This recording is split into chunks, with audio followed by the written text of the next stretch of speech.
There is just one story this morning, the dramatic end of the Gorbachev era in the Soviet Union. She was one of Britain's most high-profile television presenters at the pinnacle of her career when she was shot down in cold blood outside her house in London. I felt completely numb, really, in many respects. It was just the most extraordinary piece of information I think I've ever been given. Her killer left the scene without a trace.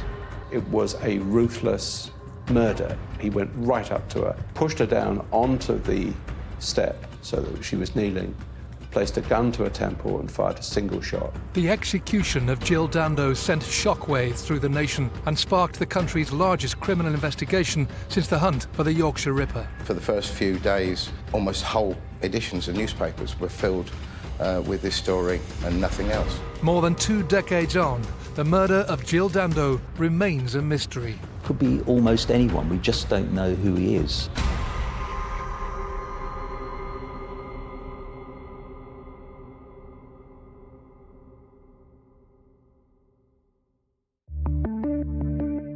On the 26th of April 1999, BBC television presenter Jill Dando was shot by a single bullet to the head on the doorstep of her home in southwest London.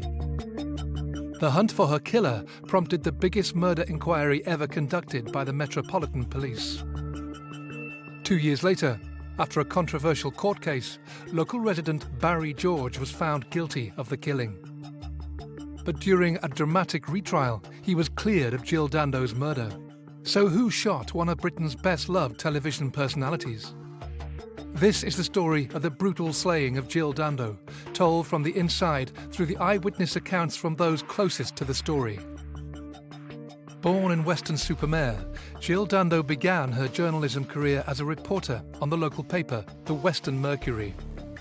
Determined to work in broadcasting, she eventually went on to become a presenter for BBC South West. She quickly rose to become a household name when she moved to the BBC's national news operation in London, presenting the breakfast news and the 6 o'clock news. But she was best known as the face of the hit shows Holiday and Crime Watch, a series that explored unsolved criminal investigations. Above all, Jill Dando was renowned for her down-to-earth charm that endeared her to millions of viewers. It didn't matter whether she was doing Crime Watch or the news or the holiday programme and the other things she did. She had a warmth and sincerity about her, which is not really something you can learn. It's just the way you are. And I think Jill had that connection with the public that made them feel like she was their sister or their auntie and part of their family. Jill Dando was one of the most popular people on television. She was kind of a darling of the BBC. She presented mainstream programmes like Holiday and Crime Watch, and she had a really, I guess, very pleasing personality that people really responded to. She was, people felt that when she was presenting programmes as if she was talking to them through the screen, and that was a great gift that she had. When she moved to Fulham, she lived in the next road to where I live, and we would always bump into each other in the local shops, in the street, and that's how we would chat and catch up. She was great fun, had a fabulous sense of humour, but very serious and professional when she needed to be, and she was just a great person to be around. Throughout, certainly my years on Crime Watch, it was always a very close-knit team, and Jill fitted into that perfectly. It was another young woman who was going to be the face of Britain at the millennium. So she was the embodiment, in a sense, of the BBC. As well as enjoying a successful TV career, Jill had recently announced her engagement to Dr. Alan Farthing. She was getting married, she was talking about Alan and the wedding and getting excited about organising everything, and she had so much to look forward to, so much fun, happiness in her life. I remember bumping into her when she came back from Sydney, when she'd been on holiday, and she was totally in love. The pair had met on a blind date at a dinner party in 1997. They became engaged in February 1999 and were due to marry that same year. To her friends and colleagues, Jill was as happy as she'd ever been, and she shared with them her desire to become a mother.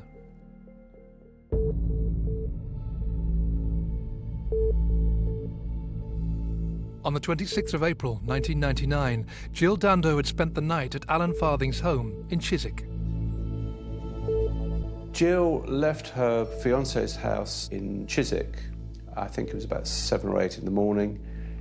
The plan was that she would go from the house to, I think she had a fashion shoot at lunchtime, a job she was doing, and then in the afternoon she was planning to go to a fitting for her wedding dress.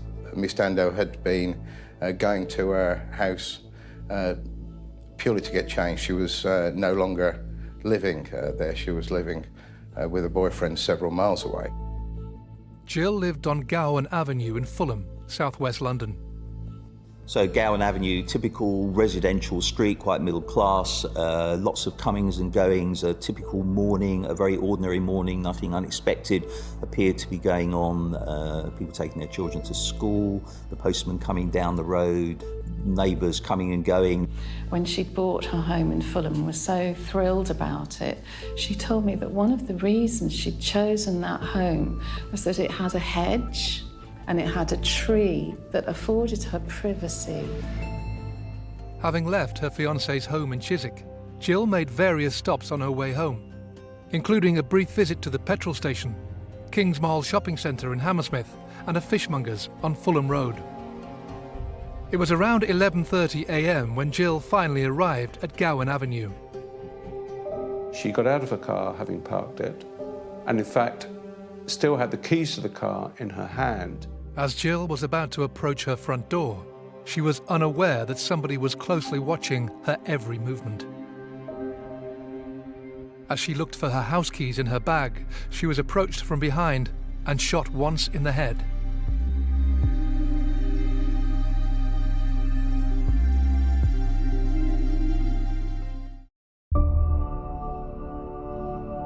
The BBC's golden girl, Jill Dando, was the TV star everybody loved. She was full of excitement at her future plans to marry Dr. Alan Farthing and start a family. But these plans would never bear fruit. Having spent the previous night at her fiancé's house in Chiswick, on the morning of the 26th of April 1999, Jill Dando was shot dead on the doorstep of her Fulham home. It was very unusual to see Jill's car parked in the road because she was living with her fiancé in Chiswick at that point. I thought, oh, I might see Jill as she comes out of her front door. So as I approached her home, I deliberately looked at her front door, and there's a very tiny pathway from the pavement where I was to her front door. And I couldn't believe what I was seeing. What it seemed to have happened was that Jill Dando had gone to her home address, albeit she wasn't living there anymore, and it would seem that she was attacked and shot effectively on a doorstep just prior to entering her house. It was a ruthless murder. It wasn't done, the shooting wasn't from a distance. The killer wasn't standing at the gate, he wasn't sort of leaning out of a car, he went right up to her, pushed her down onto the step so that she was kneeling, placed a gun to her temple and fired a single shot. There was no time to prepare. From one step to the next, everything changed because I was witness to an incredibly violent scene. At first, it was difficult in the first few seconds to realise it was actually Jill, and she was actually in that position on her doorstep, leaning against her front door. She had changed colour, there was a lot of blood loss, and instinctively, it was clear to me that she was dead.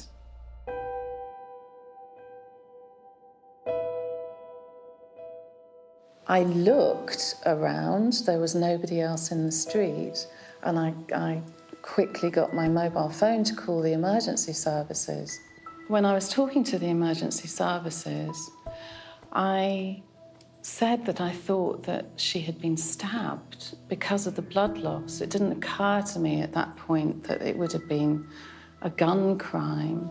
And I added in the conversation, confidentially, it's Jill Dando. Shocked and distressed, Helen didn't want to be alone. I remember that I'd seen a neighbour who lives near me. So I ran down the road and knocked on the person's door. My neighbour came to the scene. She took one look and said, "She looks as if she's dead," and ran off further up the road to a doctor's surgery. So I was left on my own again at the scene looking at Jill, who was lifeless on her own doorstep. The police were first to arrive. They just went through the gate and started dealing with Jill. They pretty quickly bundled me and the other two, the doctor's receptionist and my neighbour, into Jill's neighbour's home. Soon after, the paramedics arrived, and then the air ambulance. Jill Dando was taken to Charing Cross Hospital. She was certified dead at 1:03 p.m.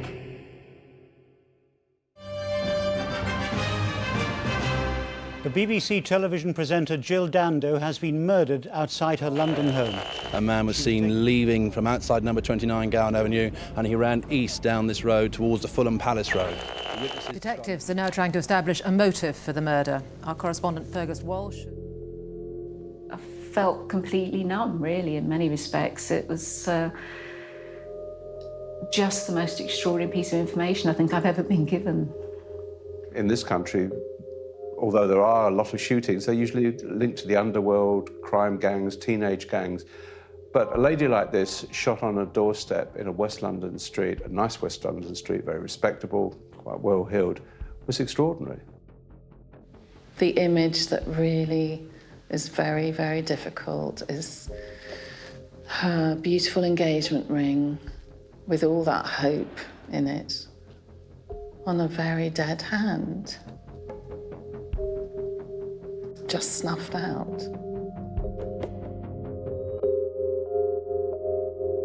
Scotland Yard launched into action with Operation Oxborough, the largest criminal investigation since the hunt for the Yorkshire Ripper.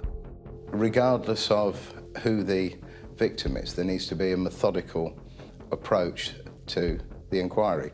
It was just because of the victim, in this case, being such a high-profile celebrity, that everything was increased. For the first few days,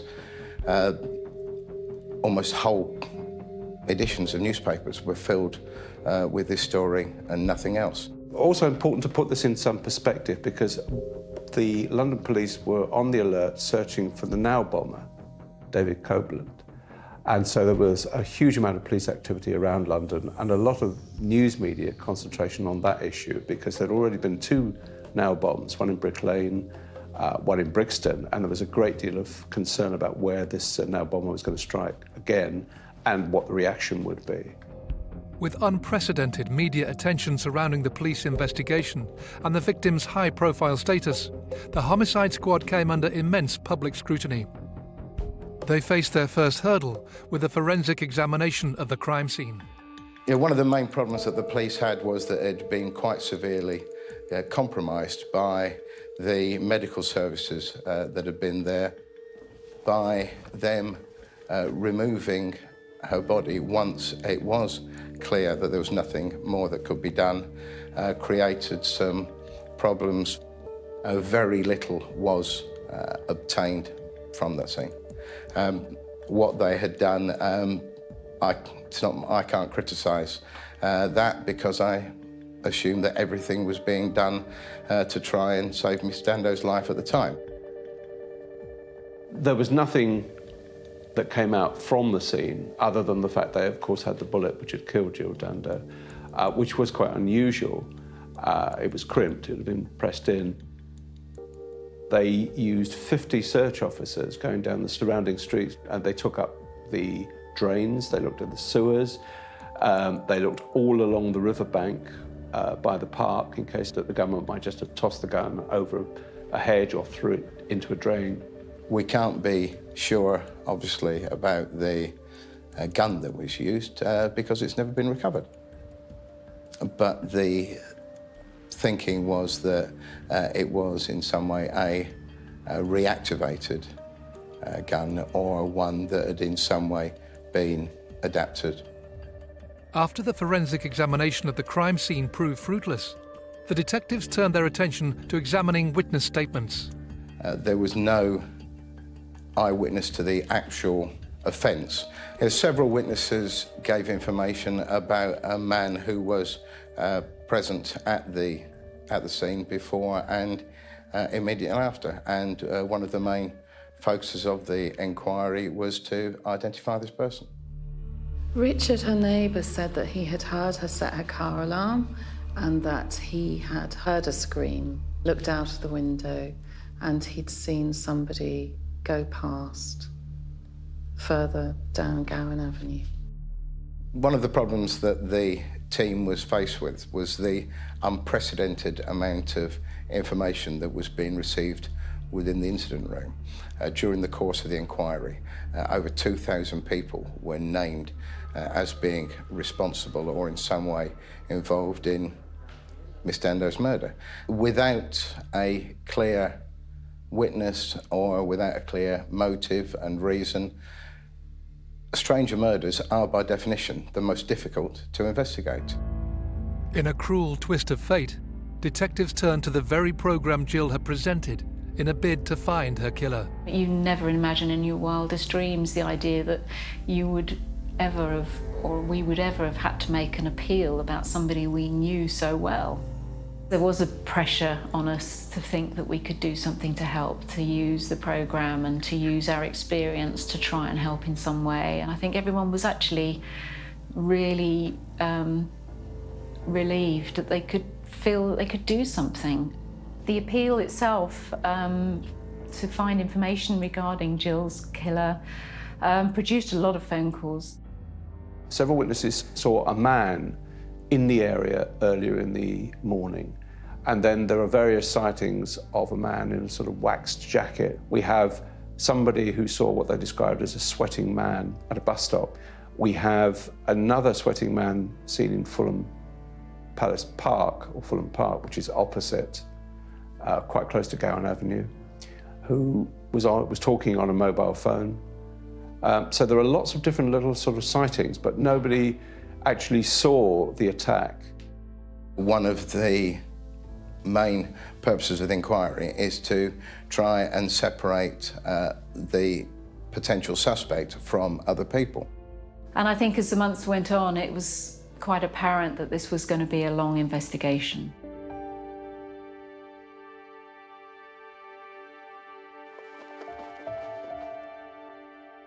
As the police inquiry continued, the funeral of Jill Dando took place at Clarence Park Baptist Church in Weston-super-Mare.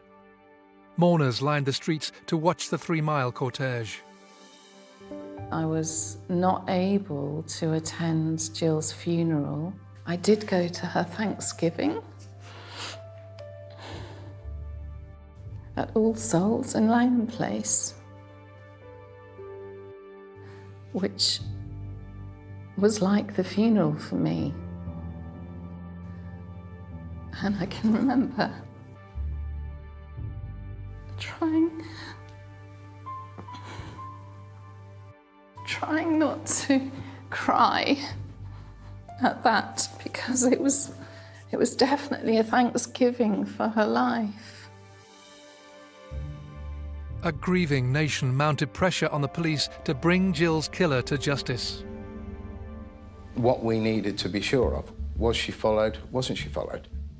There was a small and dedicated group of officers that meticulously went through every scrap of footage that we had during the course of the inquiry. What we can categorically say is that from the meticulous examination of the footage from 191 cameras, she wasn't followed at all to that address. They also searched through 80,000 mobile phone records for the Fulham area and also for Chiswick, which could in some way be linked to her death. Either somebody following her who passed on a message that she was on her way home, or somebody who was waiting and got the message that she was arriving. None of those phone calls produced any evidence either. The months rolled by, but no leads emerged, and police were struggling to gather any significant evidence. Her file of facts had 486 names in it, and they went through every name and address they could find. They looked at her fiancé's background and drew a blank on that. I realised that on day one, I was probably on a list of potential suspects being first on the scene. That's a normal thing. The nearest and dearest of a victim are always scrutinised, and I knew that I would be too. Because of the nature of who Miss Dando was and her work, it was hard to ascertain a definitive motive as to why someone would conceivably want to kill her. Obviously, one of the lines of inquiry was the possibility that there had been a stalker or somebody with an unhealthy interest in Jill Dando who might have come along and killed her. Like a lot of celebrities, she'd attracted a lot of unhealthy interest. They found, for example, that one man had tried to acquire her BT account and run it unknown to her, but which would allow him to look at her phone calls or phone numbers. They found that somebody else had 150 pictures on his, of her collected on his computer. Another man had attempted to take over her utility bills, electricity, gas, water. Extraordinary behaviour by some of these people. But the police looked at about 4,000 people, I think it was, of whom about 150 seemed to have what they would describe as an unhealthy interest in her. But at the end of the day, none of these had showed any evidence of taking their interest further than a fantasy or a fixation.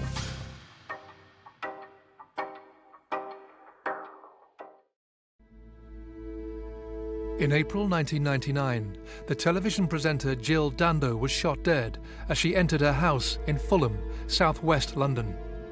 The brutal nature of the execution-style murder shocked the nation. Initial police inquiries had failed to find any evidence. There was no murder weapon, no evidence at the scene, and crucially, police were unable to find a motive for her killing. But as the investigation reached its first anniversary, police turned their attention to a man well known in the area, Barry Michael George. George had a conviction for a sex attack in the 1980s. He also discovered that there was a reference on his file to the fact he'd been arrested in the grounds of one of the royal palaces with a length of rope around his shoulder and a knife. And the palace concern was the one where the Prince of Wales and Princess Diana were then living. And they found that he'd been stopped by police in the 1990s for following women. Nobody at Fulham Police Station actually knew anything about him, interestingly. Barry George turned out to be a very long way down the suspect list. He was described as a loner, and he was almost a usual, one of the usual suspects, because the police hadn't found anybody and they came back to him. Barry George had been reported to the police in the early days following Jill's murder. A detective constable called John Gallagher discovered a message about a man called Busara, which had come in from Hafad, which was a local drop-in centre for disabled people, very close to the scene of the shooting, in which they said that this man, Busara, had seemed very agitated and they were concerned about him. The policeman did some checking and found that Busara cross-referred to Barry George. Barry George often claimed he was the cousin of British musician Freddie Mercury and used the alias Barry Bulsara. To some extent, he was living in a fantasy world, especially in relation to Queen and music and all the rest of it. But this is it. It was an overtly fantastical world where, he wasn't hiding away. He pretended that he was the cousin of the singer or the musician in the Electric Light Orchestra, that his name was Paul Gadd, which is in fact the real name of Gary Glitter. and he had a name, Steve Majors, that he also used, and he pretended he was in the SAS, and that seems to have been an amalgam of Lee Majors, the actor, and Steve Austin, the $6 million man from the television programme. So because of all these different names, and because many of the people had phoned in to the police about him anonymously and not giving a name, it took the police several months to connect all these incidents and realise that they were all sightings of the same person.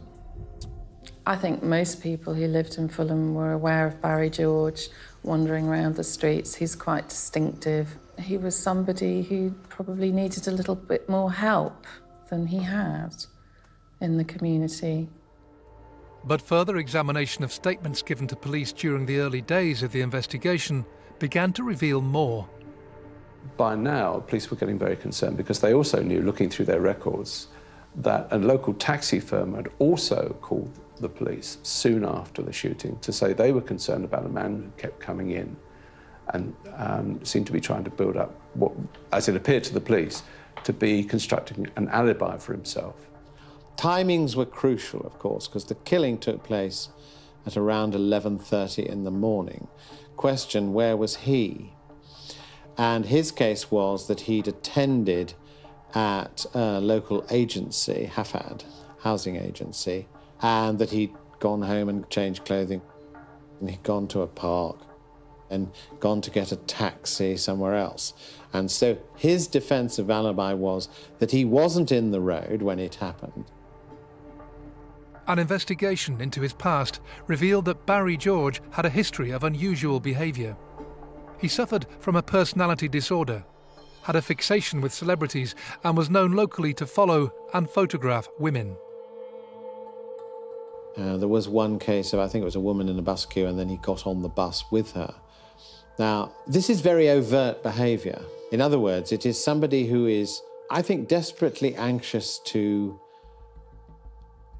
create a relationship, which he hasn't got, with somebody.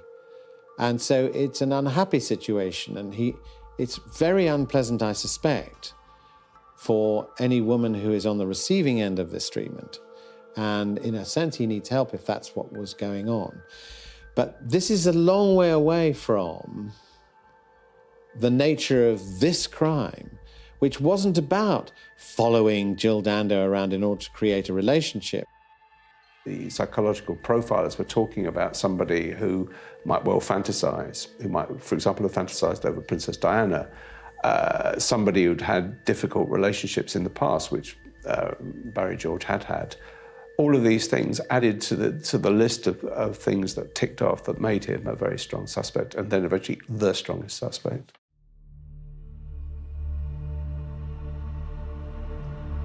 More than 12 months on from Jill's murder, the Metropolitan Police arrested Barry George at his flat. 4 unarmed officers, or that is what Scotland Yard still maintains, arrested him, and they began a search of his home. And that is when things became interesting. I mean, Barry George's flat was absolutely stacked to the ceiling with old newspapers. You could barely get in it. So he, again, might be regarded as an oddball for keeping all these newspaper cuttings and so on. But, so, yes, there was a sort of obsessive side to this man because he collected things, but I know lots of people who collect things. Maybe not to that extent. Obsessive of Jill Dando? Absolutely not. You know, you would think that if he was obsessed with Jill Dando, he would have accumulated quite a library, because she was in the newspapers very regularly. None of it was cut out. None of it was highlighted. There were no notes anywhere suggesting he was wanting to find out where Jill Dando was at any one time. They took a coat that he'd worn and sent it for examination. They developed about 100 reels of film which he had, which showed that he'd been stalking around about, I think it's 480 women. The police investigation also revealed that he had an interest in firearms. Barry George was interviewed at Hammersmith Police Station in London. This is a man who originally had told the police that he had nothing to do with guns and hadn't had anything to do with guns for quite a long time. But police found that, for example, he tried to join the parachute regiment, the TA section of it. He tried to join the regular army. He belonged for a short time to a gun club in Kensington. He'd had a number of starter pistols. A former neighbour of his had seen him with a weapon. After he was arrested, it was plain he did have an interest in firearms. I mean, he didn't have the weapon that is said to have been used here, but he did have an interest in weapons. But that doesn't mean that he's the murderer. He said he had nothing to do with Jill Dando. He didn't know Jill Dando lived in the area. He'd never met her, never seen her, and denied any link at all to the murder. Barry George was asked to take part in an ID parade. He refused to go on an ID parade, and so the ID parades were done on a laptop with potential witnesses being shown a series of images of possible suspects, plus innocent people, and picking them out from a laptop display. There was a neighbour living right next door to Jill Dando who was looking out on the road, and a man living opposite. They both saw somebody departing from the gate area where this had happened. And they both went to identification parades, and neither of them picked out Barry George. In fact, either one or both picked out someone else. Whilst Barry George was being held in custody, forensics made a discovery that would change the course of the investigation.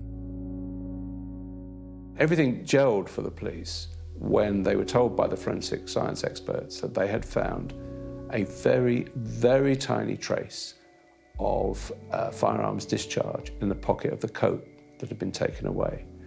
It was said to measure around about 0.5 of an inch. It was tiny. Remember, we're talking about a year after the shooting, and it matched the firearms residue at the scene. But the interesting thing about it was that the chemical composition, according to the scientists, was exactly the same as the bullet which had killed Jill Dando. They also found a single fibre at the crime scene that matched the material on a pair of trousers owned by prime suspect Barry George. On the 29th of May 2000, Barry George was formally charged with the murder of Jill Dando. There was a lot of press interest in him. Obviously, because identification was a key issue in the case, and the police were very keen that lots of pictures of him didn't appear.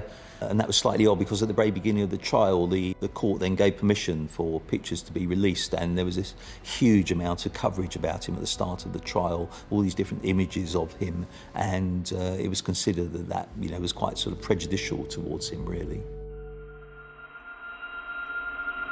Barry George's trial for the murder of Jill Dando got underway at the Old Bailey in February 2001. It was a trial that would captivate the nation and prove to be one of the most controversial cases in British criminal history. He pleaded not guilty.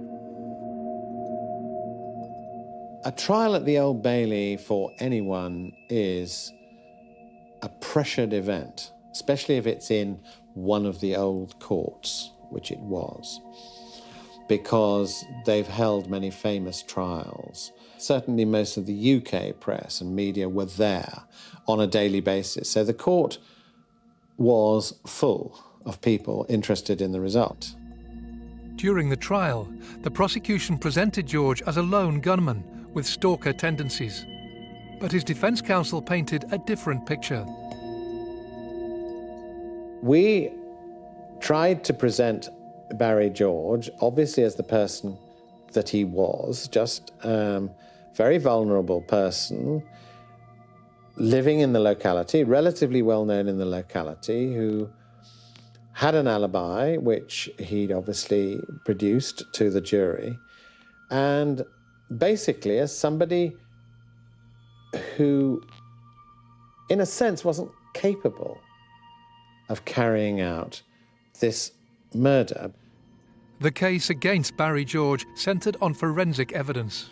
The gun residue was clearly the key issue because it linked, according to the prosecution, it directly linked Barry George to a gun, to the murder. You have to remember, no firearms residue was found in his flat or found in anything else to do with him. So if he's supposed to be adapting weapons or playing around with weapons, where was he doing it? He certainly wasn't doing it in his flat. He didn't own lots of flats all over London. One had to examine the possibility that it had got there through an accident of continuity. In other words, it was contamination. The prosecution relied heavily on the identification evidence. They relied on a fibre which they found, which they said linked Barry George's trouser to Jill Dando, that the fibre had come off the trousers and onto her clothing. This case depended largely on circumstantial evidence. And plainly, from a prosecution point of view, forensic scientific evidence can be rather more compelling than any other. It was circumstantial, and they admitted it was circumstantial, but the judge and the prosecution both said that it was possible to convict on the basis of circumstantial evidence without, for example, a confession, without an eyewitness who had actually seen a gun used, without the gun itself, without a motive. After a trial lasting 5 weeks, a jury of 6 women and 5 men found Barry George guilty of the murder of Jill Dando, and he was sentenced to life in prison. I was very upset, I was very angry at the fact that he'd been convicted. I had plenty of time to think back over the trial and say, well, what's gone wrong here? How did this jury come to that conclusion?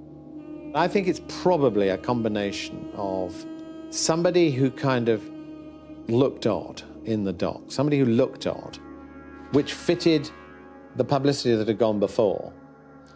Secondly, I think there was pressure on this jury, feeling that the nature of the crime was so heinous that, you know, here was an odd man and he lived in the area and there was a firearms particle.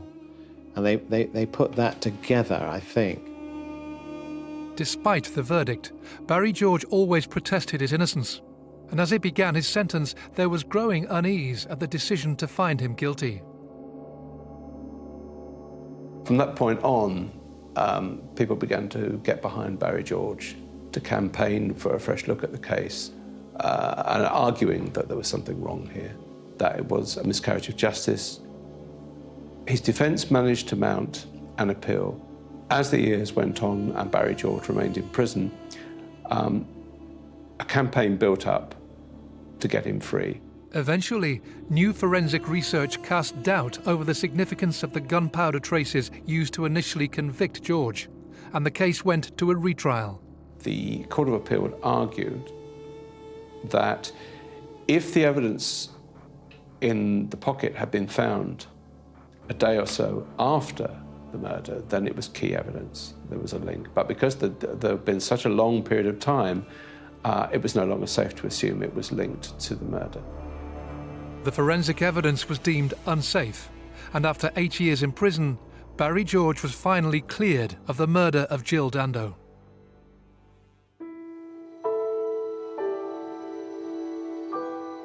The prosecution maintained that he was an obsessionist with a fantasy about guns and a grudge against the BBC. The defence simply said, what we have here is the police have arrested the local nutter.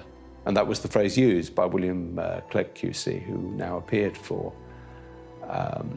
Barry George. And the jury accepted that there wasn't sufficient evidence. Because I'm a firm believer that the truth will out in the end and justice will be done, but some people have to wait far longer than he did. And to give him his due, it's his persistence, his self-belief that got him acquitted.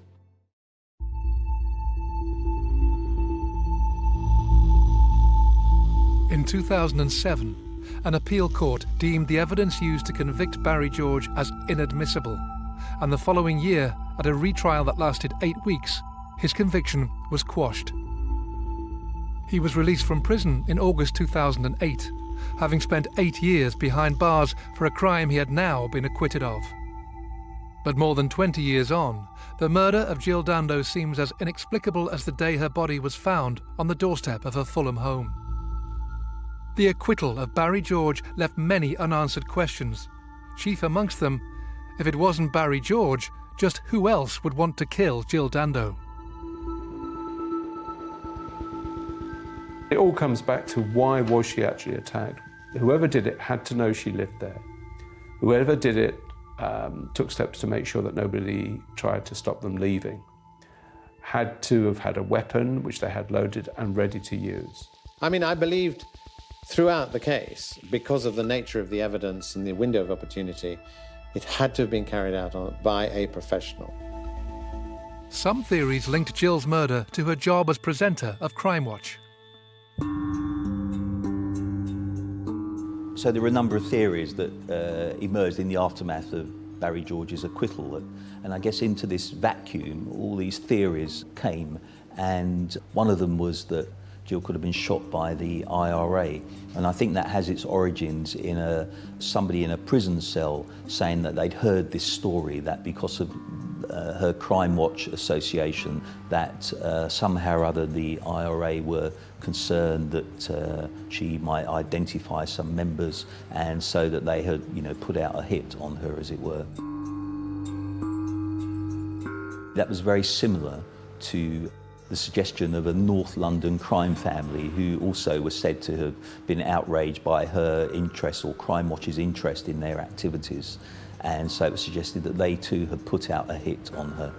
Maybe those theories have some weight, but the police would have investigated them. Another theory mentioned by Barry George's legal team suggested that Jill Dando may have been assassinated by a Serbian hitman. There was the possibility that her death had been linked to the Kosovan War, because she made an appeal on behalf of the Kosovans, and a few days before, the Belgrade TV station used by the Serbs had been bombed by the NATO allies, and this could be a tit for tat. I know that there was another theory in relation to her death which seemed to have gained some credence on social media, that she had been investigating a VIP paedophile ring, or had been told about the existence of such a ring of people, and that had prompted her investigation, and that the ring had conspired to kill her so that they wouldn't be exposed by her inquiries. There wasn't a clear explanation. It wasn't a sex attack, it wasn't a robbery. It was an assassination of some description, and that left people very, very puzzled. The fact remains that Jill Dando's next-door neighbour looked out of the window after what was the shooting and saw somebody leaving, closing her front gate and setting off down the road. So this person could be anyone. He could be the hitman from the North London crime family. He could be the IRA assassin. He could be the Serbian hitman who's been sent over from Belgrade. Could be almost anyone. We just don't know who he is. What we were all conscious of throughout the inquiry was what a senseless crime this was, and the feeling of shock to a degree throughout the country never really diminished. My own view is that the person who was responsible was the person that was seen in the street multiple times that day, who has never been identified. And I think it's highly unlikely that they were a hired assassin or a contract killer. I think it was, the stalker, loner, obsessive type person who had an interest in guns, who had an interest in television, celebrities. They don't have any connection to Jill Dando, probably, and therefore it's going to be incredibly hard to identify them. More than 2 decades on from her murder, Jill's legacy lives on with her friends and colleagues. Jill Dando's name will live on because the BBC founded a scholarship for her, in her name, for a young media trainee. And there is an Institute of Criminology named after her, which has actually been very successful. When something like this happens, for everybody, whole communities, to feel sucked in and feel grief and distress and fear about something like that. But you do have to take a step back and look at the perspective of it, and it was a unique event. It was just extraordinary, and please God, nothing ever like this happens again.